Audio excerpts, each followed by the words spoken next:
Hi friends, உங்க எல்லாருக்கும் என்னுடைய அன்பான வணக்கம். இது ஷர்மிளா பிராங்கோவின் என்னை ஆள வந்த அரக்கனே நாவல் பகுதி 8. வாசிப்பது ஷர்மிளா பிராங்கோ.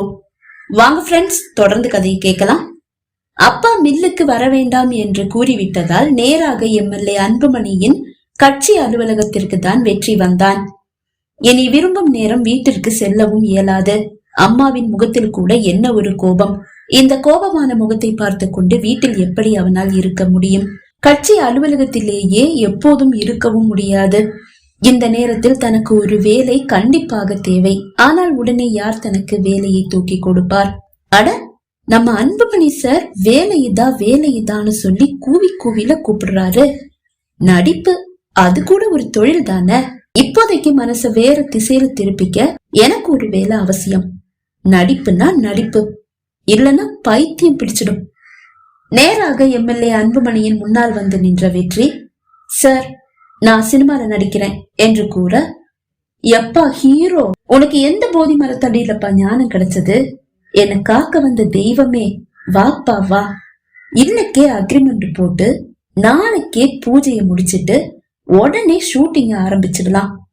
என்னுடைய பையனும் ஒரு 1000 தடவை எப்ப ஹீரோவை கண்ணுல காட்ட போறீங்க, எப்ப பூஜையை போடுறது, எப்ப ஷூட்டிங்க தொடங்குறதுன்னு சொல்லி கேட்டுட்டே இருக்கான். நான் வேற ஹீரோவை நான் கொடுக்கறேன், சினிமாவை மட்டும் நீ எடு. அந்த சினிமா ஹிட் ஆனாலும் ஃப்ளாப் ஆனாலும் எனக்கு பிரச்சனை இல்லைன்னு சொல்லிட்டேன். வீட்டுக்கு போனாலும் நிம்மதி இல்ல, ஆபீஸ் வந்தாலும் நிம்மதி இல்ல. இப்ப கூட ஒரு 2 நிமிஷம் முன்னாடி போன் போட்டு எப்ப ஹீரோவை கண்ணுல காட்ட போறீங்கன்னு கேட்டுட்டான். நான் உடனே அவனை இங்க வர சொல்றேன் என்று கூறியவர் உடனே தன் மகனை அழைத்து அலுவலகத்திற்கு வருமாறு கூற, அடுத்த 20வது நிமிடம் அலுவலகத்தில் இருந்தான் எம்எல்ஏ அன்புமணியின் மகன் அறிவழகன். ஏனோ வெற்றிக்கு அவனை பார்த்தது பிடித்து போனது. மனதில் அவன் கற்பனை செய்து வைத்திருந்த பிம்பத்திற்கு நேர்மாறாக இருக்கிறான் அறிவழகன். அவனிடம் ஏதோ ஒரு திறமை கண்டிப்பாக இருக்கிறது என்று முதல் பார்வையிலேயே புரிந்து கொண்டான் வெற்றி. நேராக அப்பாவின் முன்னால் வந்து நின்ற அறிவழகனின் விழிகள் வெற்றியின் மீதுதான் இருந்தது. இவர் யார்ப்பா? நீங்க சொன்ன ஹீரோ இவர் தானா? ஆவலாய் கேட்டான். ஆமா, இவன் தான் ஹீரோ. இவன் பேரு வெற்றி. நம்ம ஹீரோ எப்படி இருக்காரு? சூப்பரா இருக்காரு. என்னுடைய கற்பனையில இருக்கிற அதே ஹீரோ, அதே கம்பீரம், அதே உயரம், அதே முகம், எல்லாம் அப்படியே கச்சிதமா இவருக்கு பொருந்தது. நான் இவரை வச்சே படம் பண்றேன். நாளைக்கே பூஜையை முடிச்சு உடனே ஷூட்டிங் ஆரம்பிச்சிடலாம்ப்பா. என்ன நம்பி நீங்க காசு கொடுக்கலாம். உங்க காசை நான் தொலைச்சிட மாட்டேன். குடுக்கற காசை 10 மடங்கா கண்டிப்பா திருப்பி கொடுப்பேன். என்ன நம்புங்கப்பா. அவனது வார்த்தைகள் வெற்றியின் மனதில் ஒரு புது தெம்பையும் நம்பிக்கையையும் உருவாக்கியது. நான் உங்களை நம்புறேன் மிஸ்டர் அறிவு. வெற்றி கூற, நோ, கால்மி அறிவு. உன்னுடைய அதே வயசுதான் எனக்கும் இருக்கும்னு நான் நம்புறேன். நாம் ஃப்ரெண்ட்ஸா இருப்போம். அந்த ஃப்ரெண்ட்ஷிப் கண்டிப்பா நம்ம உழைப்புக்கு வெற்றியை தேடி தரும். ஓகே, அப்படின்னா ஷூட்டிங் என்னைக்கு ஆரம்பிக்க போறீங்க? ஆரம்பிக்க போறோம். நாளைக்கே பூஜையை முடிச்சிட்டு ஷூட்டிங் ஆரம்பிச்சிடலாம். நாங்க எல்லாரும் தயாரா இருக்கோம். அப்பா காசு கொடுக்கணும், ஹீரோ ரெடி ஆகணும். ஹீரோயினை ரெடி பண்ணிட்டேன், புதுமுகம் தான். அப்புறம் ஸ்கிரிப்ட் எல்லாம் நான் இன்னைக்கு கொடுத்துடுறேன். வாசிச்சு பார்த்துட்டு ஏதாவது திருத்தல்கள் வேணும்னா தைரியமா சொல்லலாம். நியாயமான திருத்தல்களா இருந்தா கண்டிப்பா திருத்திக்கலாம். சாரி அறிவு, எனக்கு சினிமா பத்தி எதுவுமே தெரியாது. என்ன செய்யணும்னு நீங்க சொல்லி கொடுத்தா அதை அப்படியே செய்யறேன். மத்தபடி கருத்து தெரிவிக்கிற அளவு ஒண்ணும் நான் பெரிய ஹீரோ கிடையாது. ஓகே, அப்படி நான் என் கூட இப்பவே என் வீட்டுக்கு வரியா? என்னுடைய ஃப்ரெண்ட்ஸ் அறிமுகப்படுத்தி வைக்கிறேன். எல்லாருமே நல்ல உழைப்பாளிங்க. ஆனா சரியான வாய்ப்பு கிடைக்கல, யாரும் கொடுக்கல. அதனாலதான் அப்பா உதவிய நான் நாட வேண்டியதா இருந்தது. நானும் என்னுடைய ஃப்ரெண்ட்ஸுக்கு உதவாட்டி எப்படி? நானும் ஒரு உழைப்பாளி தான். டைரக்டர் ஆகணும்னு கனவு கண்டுட்டு இருக்க ஒரு உழைப்பாளி. நாம இப்பவே வீட்டுக்கு போலாம்ல? கண்டிப்பா. அறிவோடு அவனது வீட்டிற்கு புறப்பட்டான் வெற்றி. அறிவின் வீட்டிற்கு வரும்போதுதான் மிகவும் திறமையான, ஆனால் யாரும் தூக்கிவிடவோ வாய்ப்பளிக்கவோ தயாராகாத 8-10 இளைஞர்களை கண்டான் வெற்றி. அவர்களோடு பேச பேச அவனுக்கு திகட்டவே இல்லை. நேரம் போனதும் தெரியவில்லை. வெற்றியின் செல்போன் ஒலிக்கும் போதுதான் நேரத்தை பார்க்கிறான். இரவு 1 மணி. அப்பா தான் அழைக்கிறார். இதுவரை கங்காவையும் வீட்டையும் மறந்து இருந்தவனுக்கு ஏனோ கோபம் வந்தது. நிம்மதியா இருக்க விட மாட்டாங்களே. முணுமுணுத்தவன் செல்போனை எடுத்துக்கொண்டு வெளியே வந்தான். அழைப்பை ஏற்காமல் அழைப்பை துண்டித்தவன் செல்லை பாக்கெட்டில் திணித்துவிட்டு மீண்டும் அவர்களோடு வந்து அமர்ந்து பேச ஆரம்பித்தான். அந்த உரையாடல் இரவு 2 மணி வரை தொடர்ந்தது. கை கடிகாரத்தில் நேரத்தை பார்த்தவன், அப்ப சரி நான் கிளம்புறேன், டைம் 2 ஆயிடுச்சு எழுந்து கொண்டான் வெற்றி. ப்ரோ, வீட்டுல குறிப்பா எந்த வேலையும் இல்லைன்னா இங்கேயே எங்க கூடவே தங்கிடலாமே.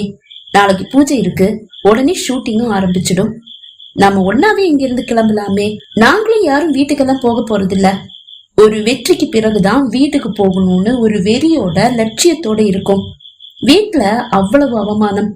ஒரு இளைஞன் கூற அவனுக்கு மட்டும் வீட்டில் என்ன மரியாதை இருக்கிறது? அவமானம் மட்டும் தானே மிஞ்சுகிறது. சரி, இன்னைக்கு ஒரு நாள் நான் உங்க கூட இருக்கிறேன். அதுவும் 2 மணி ஆனதால மட்டும்தான். எப்பவும் இதே மாதிரி உங்க கூட தங்க முடியாது. ஏன்பா, வீட்டுல உன்னை ரொம்ப மதிக்கிறாங்களோ? அப்படி இல்ல, வீட்டுக்குள்ள ஒரு எலி புகுந்து அட்டகாசம் பண்ணுது. அத தொலைச்சு கட்டுனாதான் எனக்கு நிம்மதி. இல்லனா அது என் வீட்டை ஒரு வழி பண்ணிடும். ஓ அப்படியா? அப்ப சரி வெற்றி, இன்னைக்கு ஒரு நாள் மட்டும் எங்க கூட தங்குங்க. நாளைக்கு பூஜையை முடிச்சிட்டு உடனே ஷூட்டிங் ஆரம்பிச்சிடலாம். ஷூட்டிங் முடிஞ்சு நீங்க வீட்டுக்கு போலாம். அப்புறம் இப்போதைக்கு இப்படி ஒரு படத்தை நம்ம எடுக்கிறோன்ற விஷயம் மீடியாவுக்கு தெரிய வேண்டாம். ரிலீஸுக்கு முன்னாடி பப்ளிசிட்டிக்காக மீடியா கிட்ட சொல்லுவோம். அறிவு கூற ஓகே என்று அனைவரும் கூற, ப்ரோ உங்களுக்கு சம்பளம் எவ்வளவு வேணும்னு நீங்க கேட்கலையே? ஒரு இளைஞன் கேட்க, நீங்க முதல்ல ஷூட்டிங் முடிங்க. ஷூட்டிங் எல்லாம் முடிஞ்சதுக்கு அப்புறமா மிச்சம் மீதி ஏதாவது இருந்தா மட்டும் கொடுங்க போதும். இல்லன்னா வேண்டாம். சினிமா ரிலீஸ் ஆன பிறகு ஏதாவது உங்களுக்கு முடியறத கொடுங்க, நான் வாங்கிக்கிறேன். கொடுக்காட்டியும் பரவாயில்ல. இப்போதைக்கு நிம்மதி இல்லாம தவிச்சிட்டு இருக்க என்னுடைய மனசை ஒருநிலைப்படுத்தவும் அமைதியான ஒரு சூழலையும் விரும்பிதான் இப்படி ஒரு வேலையை நான் ஏத்துக்கிட்டேன். அறிவை பார்த்த வெற்றி, உங்க அப்பா 1 மாசம் முன்னாடியே இந்த விஷயத்தை என்கிட்ட சொல்லிட்டாரு. ஆனா நடிப்பெல்லாம் நமக்கு ஒத்து வராது அப்படின்னு நினைச்சுதான் ஒதுங்கிட்டேன். இப்பவும் நடிப்பு எனக்கு வரும்ன்ற நம்பிக்கையில உங்க முன்னாடி வந்து நிக்கல, உங்க எல்லாரையும் நம்பி வந்து நிக்கிறேன். ஓகே வெற்றி, எங்களை நம்பி வந்துட்டல. எல்லாரும் ஒன்னா சேர்ந்து ஹார்ட் ஒர்க் பண்ணுவோம். வெற்றி நமக்கு தான். சரி சரி தூங்குங்க. காலையில 10 மணிக்கு பூஜை. அது முடிஞ்சதும் ஷூட்டிங் ஸ்பாட்டுக்கு கிளம்பிடலாம்.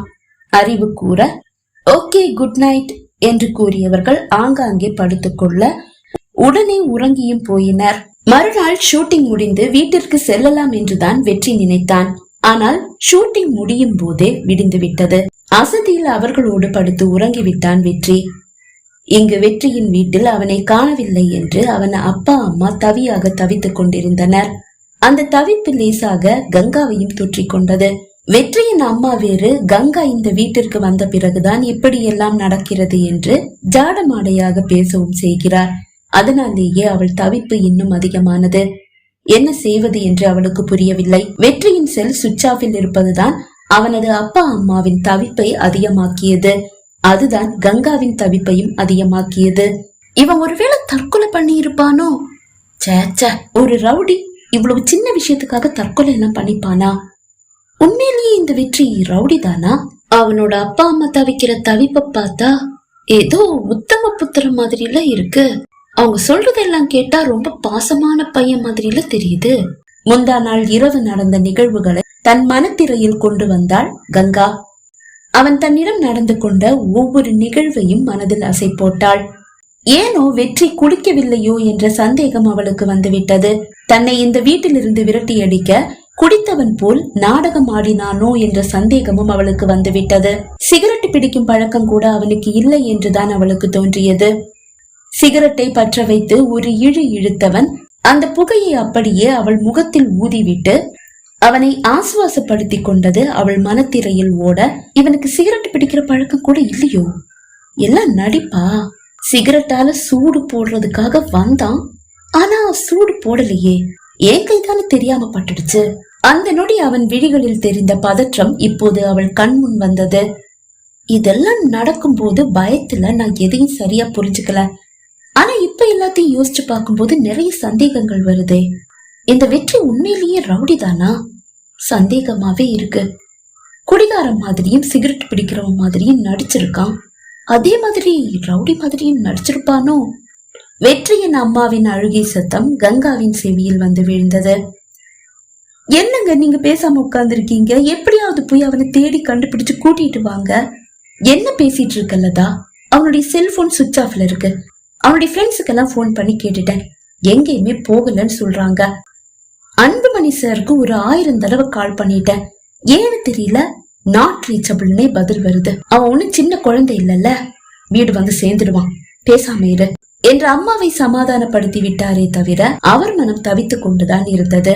அப்போதுதான் கதவு தட்டப்படும் ஓசை கேட்டது. அதுவரை அரைக்கதவை திறந்து வைத்திருந்த கங்கா ஓடி வந்து கதவை சாத்தி தாளிட்டு விட்டு செவியை கூர்மையாக்கி கொண்டாள்.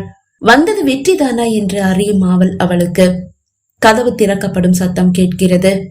என்னடா என்னடா 2 நாள் எங்கடா போயிருந்த? செல்லை ஏண்டா சுவிட்ச் ஆஃப் பண்ணி வச்சிருக்க? எங்களை ஏண்டா இப்படி தவிக்க விடுற? வெற்றியின் அம்மா அழுகையும் கோபமும் கலந்த குரலில் கேட்கிறார். அப்பாடா, வீடு வந்து சேர்ந்துட்டான், இனி நிம்மதியா படுத்து தூங்க வேண்டியதுதான்.